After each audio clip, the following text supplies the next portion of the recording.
teman-teman adalah ini problem statement kita di lapangan. Nah, melalui pendalaman berbasis empati, teman-teman, ketika kita bicara empati, maka ini melebihi simpati.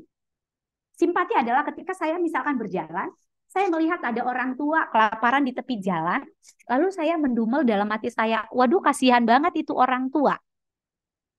Hati saya terenyuh dan saya bahkan menangis. Tapi lalu saya hanya bergerak meninggalkan ibu itu. Tidak ada perlakuan untuk membantu. Itu namanya sebatas simpati. Tapi ketika kita bicara empati, teman-teman, ini adalah bentuk tertinggi daripada yang namanya perlakuan, bagaimana kita memperlakukan sesama kita sebagai makhluk sosial. Maka empati adalah bagaimana kita melihat ibu yang tadi, yang duduk di pinggir jalan, yang sudah tua, yang sudah renta, yang sepertinya kelaparan, yang sudah lama tidak mandi. Kita mampu, waduh ibunya kasihan banget. Dan kita mampu beraksi melakukan apa yang meringankan dia. Apakah itu dengan memberikan uang, memberikan makanan, atau bahkan membawa dia, memasukkannya ke panti jompo, barangkali, atau memberi bantuan, itu adalah bentuk tertinggi dari literasinya kita sebagai guru gitu ya. Kita punya empati. Artinya kita mampu berbuat baik, tidak semata baik untuk kita, tetapi baik juga untuk orang lain. Nah, ternyata teman-teman ketika diadakan pendalaman berbasis empati itu, ditemukan Kombel itu belum ramah terhadap guru. Ini polemik yang terjadi di lapangan. Buktinya apa sih Bu Erlina bahwa Kombel itu belum ramah terhadap guru? Ya, Kombel dianggap belum bermanfaat dan membuang-buang waktu semata. Banyak kali kerjaan Bu Erlina itu kayak kurang kerjaan katanya. Nah, itu teman-teman. Kemudian Kombel belum memiliki perencanaan yang baik. Tidak ada konsistensi dalam bergerak. Bahkan penggeraknya juga nggak tahu ini kita mau ngapain. Nah, belum ada kolaborasi dan tanggung jawab bersama antar guru di dalam komunitas belajar.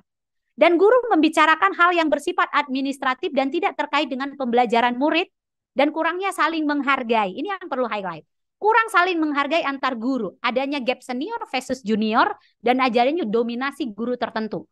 Ini cenderung didominasi oleh apakah dia karena dia wakil kepala sekolah atau bahkan dia karena guru senior yang justru menganggap bahwa dia itu lebih mahir.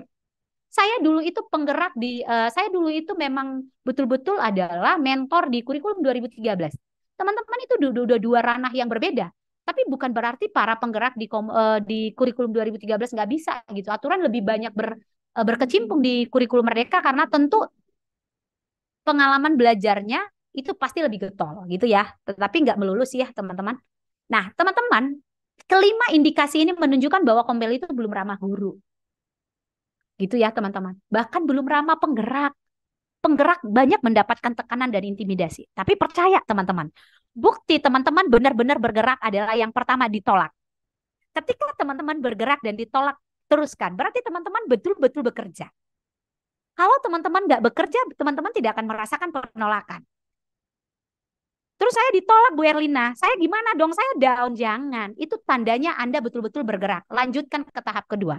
Karena tahap penggerak itu yang pertama adalah penolakan, yang kedua adalah tahapan keyakinan dan juga mencari teman sefrekuensi atau bahkan mencari pengikut pertama. Teman-teman akan menemukan pengikut pertama. Ketika ketemu teman pengikut pertama, itu gali terus, rangkul terus, teman-teman pasti akan berdampak.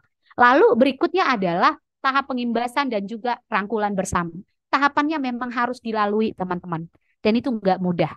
Tapi kita percaya kalau kita terus optimis, itu akan bisa. Jadi penggerak sejak awal memang sudah harus selesai dengan dirinya. Tidak hanya memikirkan diri sendiri, tetapi mampu melihat secara objektif apa sih kebaikan yang bisa didapatkan di dalam Kombel dan apa sih kebaikan Kombel ini yang dapat dibagikan kepada guru-guru. Seperti itu ya teman-teman.